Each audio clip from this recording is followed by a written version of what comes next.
भी इसी बुलेटिन में आप तक पहुंचानी है। तो जो सबसे पहली खबर है वो जान लीजिए, मौत के सिरप पर एक्शन से जुड़ी हुई है। छिंदवाड़ा में कफ सिरप से 11 बच्चों की मौत से स्वास्थ्य विभाग ने की है बड़ी कार्रवाई, यानी हड़कंप अभी मचा हुआ है स्वास्थ्य विभाग में भी। इस खबर के बाद, विभाग की कार्रवाई के बाद सीएम का एक्शन भी देखने को मिला। उनके निर्देश पर डॉक्टर प्रवीण सोनी को निलंबित कर जबलपुर में अटैच किया गया है। सरकारी डॉक्टर सोनी पर घातक सिरप प्रिस्क्राइब करने का आरोप लगा है। इसको लेकर अपडेट क्या है, क्योंकि सिर्फ मध्य प्रदेश नहीं बाकी राज्यों से भी ऐसी खबर है, तो कहां से क्या खबर है वो भी आपको बताएंगे। साथ ही जो दूसरी खबर है वो न्यूज इंडिया के ऑपरेशन जहर से जुड़ी हुई है। न्यूज इंडिया जहां पर इस खबर को जोर शोर से उठा रहा है और आज ये खबर सरकार इस पर शिकंजा भी कस रही है, यानी सरकार ने भी इसकी सुध ली है।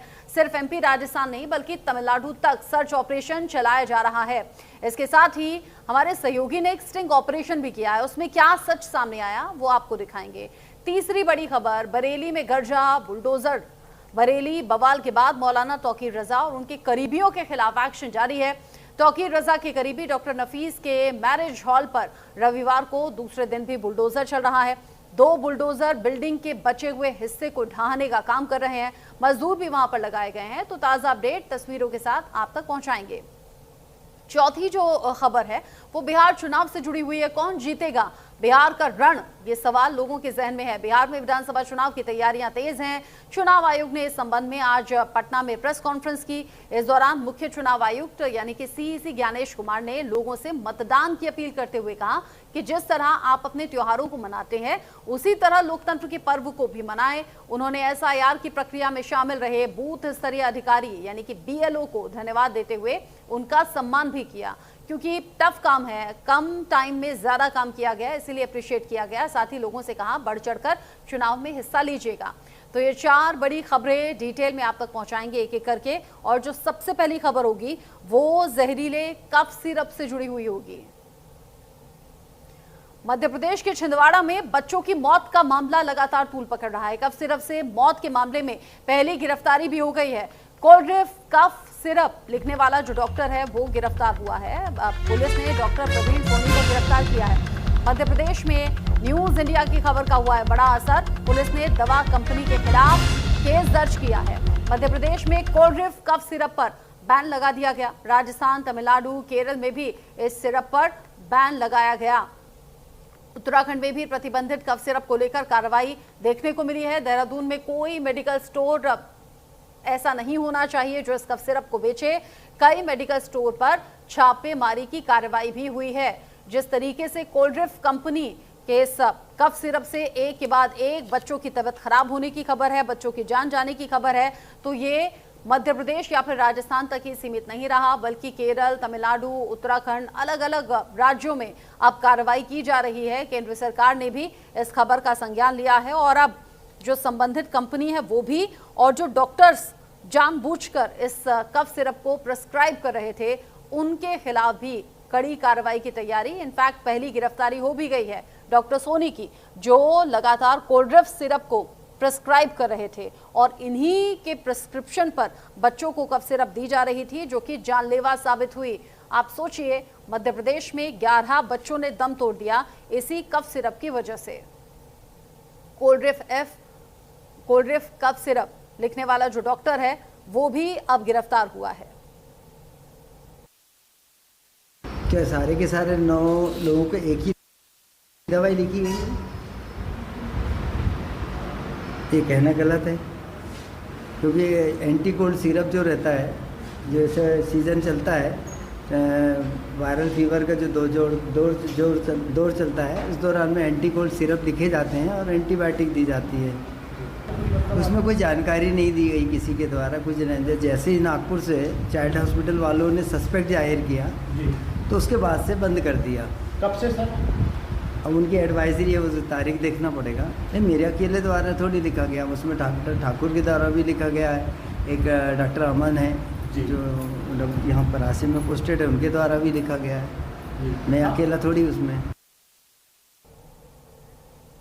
उधर राजस्थान में जहरीले सिरप को लेकर प्रदर्शन किया गया। सड़कों पर कांग्रेस ने जहरीली सिरप के खिलाफ जमकर विरोध किया। उन्होंने कोल्ड ड्रिंक कफ सिरप की बिक्री पर पूरे देश में प्रतिबंध लगाने और फार्मा कंपनियों के खिलाफ एफआईआर दर्ज करने की मांग की है।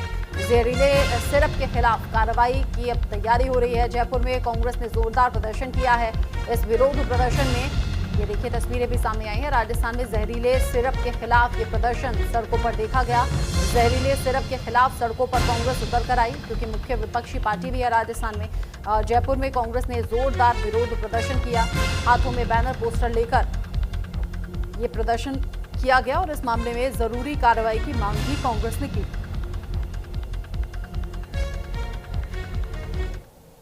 ये विरोध प्रदर्शन नकली दवा को लेकर हो रहा है और ये विरोध प्रदर्शन इसलिए हो रहा है क्योंकि सरकार को यही समझ नहीं है कि यदि आप नकली दवा बेचोगे तो फिर लोग बचेंगे कैसे। तो सरकार को जवाब देना पड़ेगा और दवा के नाम पर किसी की कीमत पर जहर को बर्दाश्त नहीं किया। देश में हाल ही में कफ सिरप की वजह से बच्चों की मौत का मामला गंभीर रूप ले चुका है। मध्य प्रदेश के छिंदवाड़ा में कोल्ड ड्रिंक कफ सिरप के सेवन से 11 से ज्यादा बच्चों की जान चली गई, जिससे विवाद सामने आया। जांच में पाया गया कि सिरप में 46.27% यहां पर डाइलेथिन ग्लाइकॉल पाया गया, जो कि एक जहरीला रसायन है और किडनी फेल्योर का कारण बन सकता है। इस घटना के बाद राज्य सरकार के भी कान खड़े हो गए। सरकार ने कोल्ड ड्रिंक कफ सिरप समेत कंपनी श्रीसन फार्मास्यूटिकल्स के सभी प्रोडक्ट्स पर बैन लगा दिया है।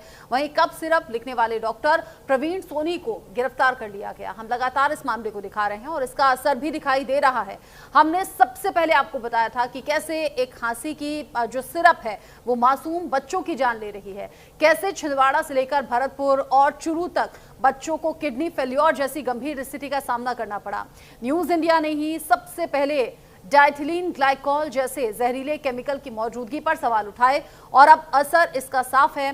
तमिलनाडु सरकार ने कोल्ड ड्रिंक सिरप पर बैन लगा दिया है। वहीं राजस्थान, यूपी, केरल, दिल्ली और झारखंड ने तुरंत ही एक्शन लिया। दवा दुकानों पर अब छापे पड़ रहे हैं, सप्लाई रोकी जा रही है। ये सिर्फ एक दवा की कहानी नहीं, ये सिस्टम की लापरवाही पर उठता हुआ बड़ा सवाल भी है और न्यूज इंडिया इस पर आपकी आवाज बनकर लगातार काम कर रहा है।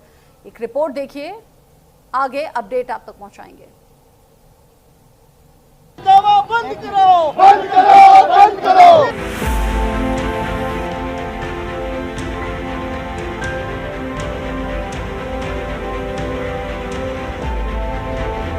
जिस दवा को बच्चे की जान बचानी थी, वही उसकी मौत का कारण बन गई। ये तस्वीर एक माँ की है जिसकी गोद अब सूनी हो चुकी है। एक माँ जो अपने लाडले को खरोच तक नहीं लगने देती थी, आज उसकी आंखों के सामने उसका बच्चा दम तोड़ गया। उसकी चीखें, उसका रोना अस्पताल की दीवारों से टकरा कर रह गया। किसे दोष दें, उस दवा को, डॉक्टर को, सिस्टम को या उस किस्मत को जो इतनी बेरहम निकली। जिसके बाद हमारे बच्चे में बहुत ज्यादा यानी कि तबीयत बिगड़ने के कारण हमको नजर आए। उसके बाद ये वाली दवाई पता चली है कि इससे इन्फेक्शन हो रहा है। देश के अलग अलग हिस्सों में एक बार फिर वही खतरनाक कहानी दोहराई जा रही है। कफ सिरप जो खांसी ठीक करने के लिए दी गई, उसी ने बच्चों की जान ले ली। अब तक दर्जनों मौतें दर्ज की जा चुकी हैं। मृतकों में अधिकतर 5 साल से कम उम्र के बच्चे हैं। जांच में सामने आया कि इन सिरप्स में पाया गया है डाइथिलीन ग्लाइकॉल, एक जहरीला रसायन जो आमतौर पर एंटीफ्रीज में इस्तेमाल होता है। ये शरीर में जाकर किडनी और लीवर को फेल कर देता है। ड्रग्स कंट्रोल डिपार्टमेंट ने जिन दवाओं को पास किया, वे बिना जांच के बाजार में आ गई। ये सीधी लापरवाही को दर्शा रही है। ये एक रासायनिक पदार्थ है, ये औद्योगिक इस्तेमाल में आता है।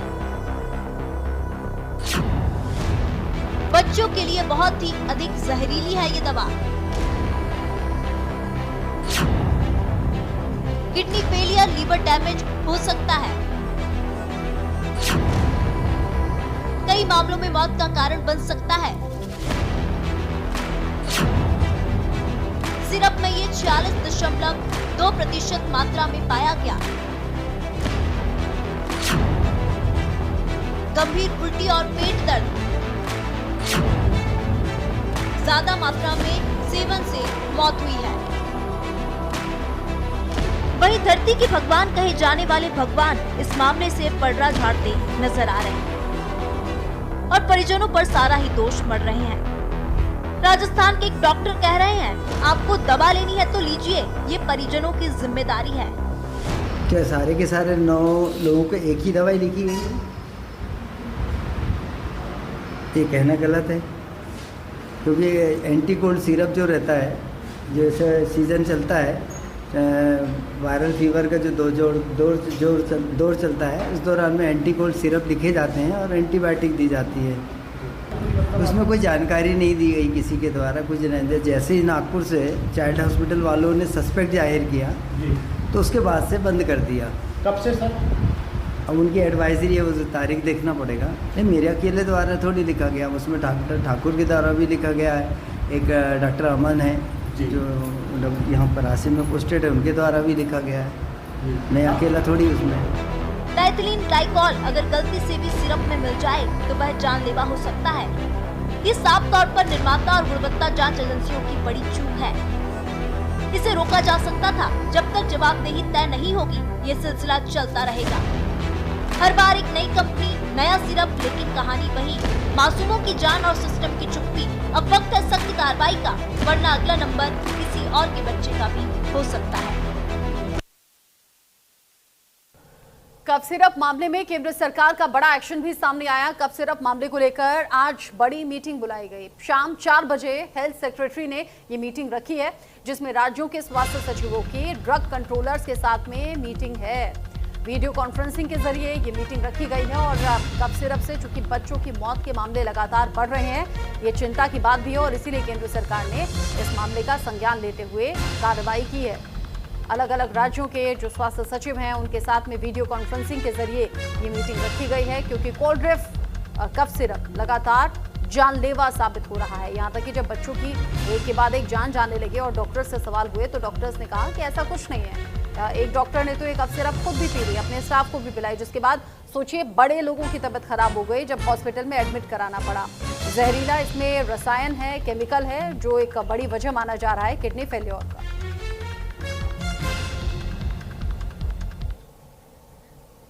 वहीं कफ सिरप मामले पर अब समाजवादी पार्टी के सांसद वीरेंद्र सिंह ने क्या कुछ कहा, सुन लीजिए।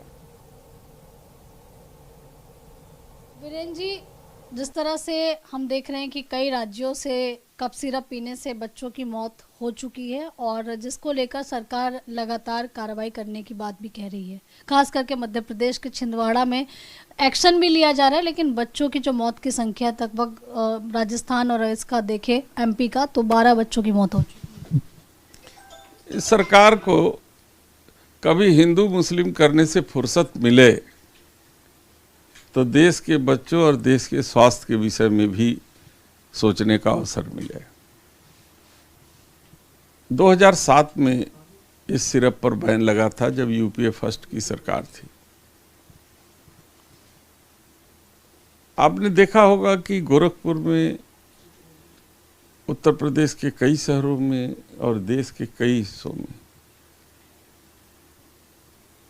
बच्चे जो है लापरवाही के कारण उनकी मृत्यु हो जाती है। सरकार एक्शन की कार्रवाई करती है, कहती है, लेकिन करती नहीं। आज उसी का परिणाम है कि बैन पहले लगा था, लेकिन किसी राजनीतिक दबाव में उस कंपनियों की सप्लाई फिर से चालू कर दी और आज इतने बच्चों की मृत्यु हो गई। और इसकी जो है कि गहन छानबीन होनी चाहिए और दोषी के विरुद्ध कार्रवाई होनी चाहिए। मध्य प्रदेश में एक डॉक्टर को भी गिरफ्तार किया गया है। नहीं, डॉक्टर नहीं, दवा कंपनी के मालिक को गिरफ्तार करना चाहिए। जो उसका मालिक है उसको गिरफ्तार करना चाहिए। वही दूसरी तरफ सर, प्रतिबंधित दवाइयों से देखिए मौत तो हो ही रही है, बच्चों की मौतों के आंकड़े सामने आए हैं। सरकार ने आज सभी राज्यों की जो हेल्थ सचिव हैं उनके साथ में मीटिंग बुलाई है शाम को 4 बजे, जिसमें जो केंद्रीय हेल्थ सचिव है वो इसमें बैठक करने जा रहे हैं। देखिए, सरकार हमेशा तूफान जाने के बाद उसके बचाव के लिए मीटिंग बुलाती है। जब कोई घटना घट जाती है तो उस पर दिखावे के लिए मीटिंग बुला करके वो फिर दोबारा न हो इसके लिए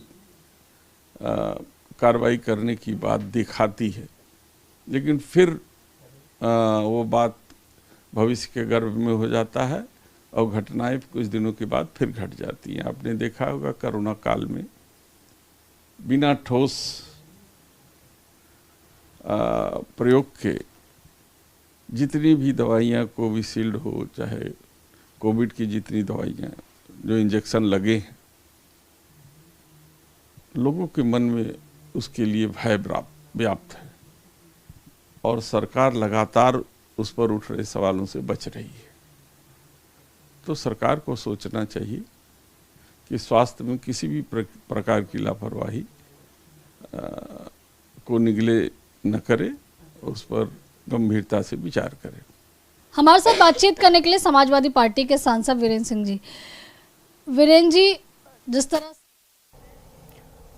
उधर राजस्थान में खुलेआम जो प्रतिबंधित दवाएं हैं वो मिल रही हैं। न्यूज इंडिया ने राजस्थान में स्टिंग ऑपरेशन भी इसको लेकर किया। जो खुलेआम दवाएं बिक रही हैं, 12 साल तक के बच्चों के लिए बैन दवा नीमोस्लाइड दवा जिसकी खुलेआम बिक्री हो रही है। 12 साल तक के बच्चों को ये दवा बिल्कुल नहीं देनी है, लेकिन बावजूद इसके राजस्थान में ये दवा मिल रही है। प्रतिबंधित दवाओं का मिलना, उनका बेचा जाना, उनका खरीदना, ये तमाम ऐसी बातें हैं जो सवाल उठाते हैं और आपका अपना चैनल न्यूज इंडिया इसको लेकर तमाम सवाल उठा भी रहा है। सवाल ये भी कि प्रशासन ने तत्काल कदम क्यों नहीं उठाए। जब इस तरह के मामले आ रहे थे तो उसकी सुध तुरंत क्यों नहीं ली गई। मृतक जो बच्चे हैं उनकी मेडिकल रिपोर्ट प्रशासन ने सत्यापित की क्या ये देखा परखा गया कि बच्चों की जान किस वजह से गई। सिरप की बिक्री पर तुरंत रोक आखिर क्यों नहीं लगाई गई। क्या दवा कंपनियों से कोई फायदा यहाँ प्रशासनिक अधिकारियों को मिल रहा था क्या। आरोपी डॉक्टर्स पर आखिर कार्रवाई क्यों अब तक नहीं हो रही है। इतनी ढिलाई आखिर क्यों। उन डॉक्टर्स पर कोई कार्रवाई आखिर क्यों नहीं हुई जिन्होंने सिरप लिखा। हालांकि एमपी में एक डॉक्टर की गिरफ्तारी जरूर हुई है। प्रशासन ने अस्पतालों और जो फार्मास्यूटिकल कंपनी है उनमें जांच के निर्देश आखिर दिए क्या प्रशासन ने कंपनी के अन्य उत्पादों की जांच का आदेश दिया। क्या राज्य में दूसरे सिरप और दवाओं की भी जांच की जा रही है। ये तमाम ऐसे सवाल हैं जो बने हुए हैं। साथ ही साथ बच्चों और परिवार वालों की देखभाल के लिए प्रशासन ने क्या उपाय किए, ये भी सवाल है। भविष्य में ऐसी घटनाओं को रोकने के लिए प्रशासन ने क्या कदम उठाए। क्या प्रशासन ने WHO या फिर केंद्रीय स्वास्थ्य मंत्रालय से कोई तकनीकी मदद इसको लेकर ली क्या। तमाम ऐसे सवाल हैं जो बने हुए हैं। राजस्थान, मध्य प्रदेश और बाकी राज्यों में भी अब इस खबर का असर दिखाई दे रहा है।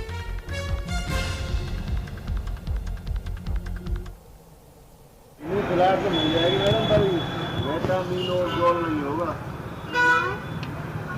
नीमोस्लाइड दे दो। तो नीमोस्लाइड दे दे तो भैया ये दूसरी कौन सा मिल जाएगी। भाई दर्द वगैरह की तो होगी, जुकाम, खांसी, बुखार और मतलब थोड़ा लूज मोशन ऐसी कुछ प्रॉब्लम है।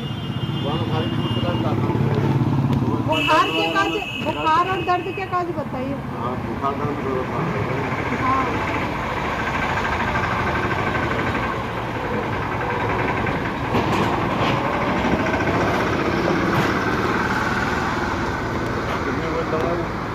तो 2 गोली दे दो भैया। 2 टाइम की तो दही दो। नीमोस्लाइड और एक तो काबिज हो जाना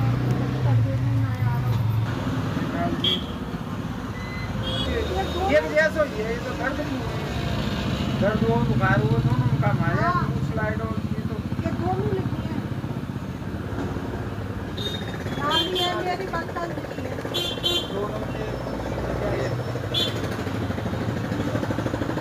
दोनों दे दो, दोनों दे दो, दोनों लिखी है तो दोनों। प्रतिबंधित दवाएं भी मिल रही हैं और बेची जा रही हैं धड़ल्ले से। सवाल ये कि क्या कुछ और हादसों का भी इंतजार हो रहा है। इस पर आगे जो भी अपडेट होगा पहुंचाएंगे आप तक। अगली खबर बरेली से है, जहां पर तौकीर रजा के करीबी पर बुलडोजर का एक्शन हुआ है। नफीस की अवैध संपत्ति पर बुलडोजर चला है। 2 बुलडोजर जो कि इस कार्रवाई को अंजाम दे रहे हैं। डॉक्टर नफीस को 1 करोड़ 26 लाख का नोटिस भी दिया गया है। बरेली आपको याद होगा, पिछले दिनों हिंसा हुई थी, हंगामा हुआ था और उसमें जो इन्वॉल्व लोग थे एक एक करके उनकी गिरफ्तारियां भी हुई। ऐसे में मौलाना तौकीर रजा के जो करीबी हैं वो भी नप रहे हैं। डॉक्टर नफीस को यहाँ 1 करोड़ 26 लाख का नोटिस दिया गया और साथ ही अवैध जो प्रॉपर्टी थी, अवैध जो इमारत थी वो भी ढहाई जा रही है। 2 बुलडोजर के जरिए अब ये जो इमारत है इसे गिराने का काम चल रहा है।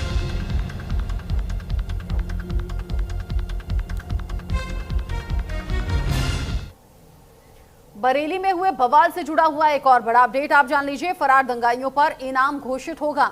उपद्रव भड़काने वाले कई ऐसे प्रमुख हैं दंगाई जो कि अब फरार बताए जा रहे हैं और ऐसे में उन्हें ढूंढना पुलिस के लिए चुनौती भी है और इसीलिए अब इनाम घोषित करने की तैयारी भी। तौकीर का करीबी एहसानुल चतुर्वेदी पकड़ से बाहर बताया जा रहा है। इसके अलावा अल्तमश साजिद सकलैनी की भी तलाश जारी है।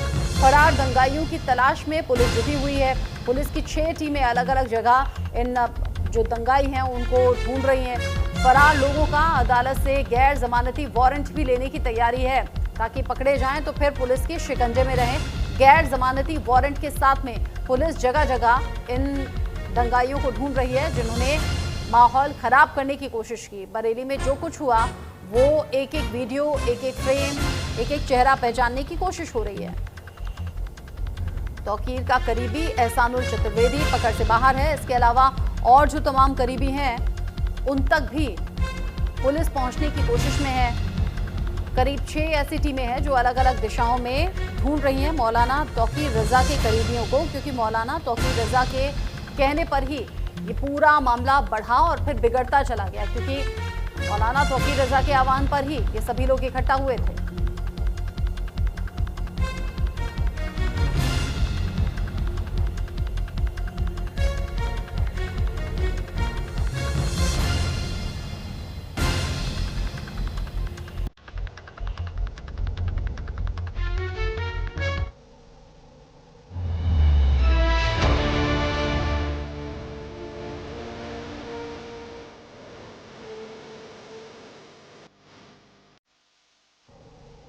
आगे बढ़ती हुई खबर बिहार चुनाव से जुड़ी हुई। बिहार चुनाव की तैयारी पर चुनाव आयोग ने प्रेस कॉन्फ्रेंस की। एसआईआर प्रक्रिया हाल ही में पूरी हुई है। ये चीफ इलेक्शन कमीशन के जरिए प्रेस कॉन्फ्रेंस में बताया गया और कहा कि वैशाली ने विश्व को गणतंत्र का रास्ता दिखाया। बीएलओ ने बिहार में बहुत अच्छा काम किया है। एसआईआर की जो प्रक्रिया है उस पर बात करते हुए सीईसी की तरफ से कहा गया। एसआईआर पर सीईसी मैथिली और भोजपुरी में उन्होंने धन्यवाद दिया। जो बीएलओज हैं उन्होंने अच्छा काम किया है, बेहतर काम किया है। मैथिली और भोजपुरी भाषा का इस्तेमाल किया गया। बिहार में चुनाव छठ पूजा जैसा महापर्व है। लोगों के लिए बड़े मायने चुनाव के हैं। इस बात का जिक्र भी चुनाव आयोग की तरफ से किया गया। साथ ही उन्होंने कहा वोट देकर सभी अपनी जिम्मेदारी को जरूर निभाएं। बिहार चुनाव की तैयारी पर चुनाव आयोग ने प्रेस कॉन्फ्रेंस की और कहा कि एसआईआर प्रक्रिया हाल ही में पूरी हुई है और वैशाली ने विश्व को गणतंत्र का रास्ता दिखाया है। साथ ही जो बीएलओ हैं उन्होंने अलग अलग स्थानों पर जाकर अच्छा बेहतर काम किया है। एसआईआर पर सीईसी ने ये बड़ी बातें कही। चीफ इलेक्शन कमीशन ने मैथिली और भोजपुरी लैंग्वेज में धन्यवाद दिया बीएलओज का।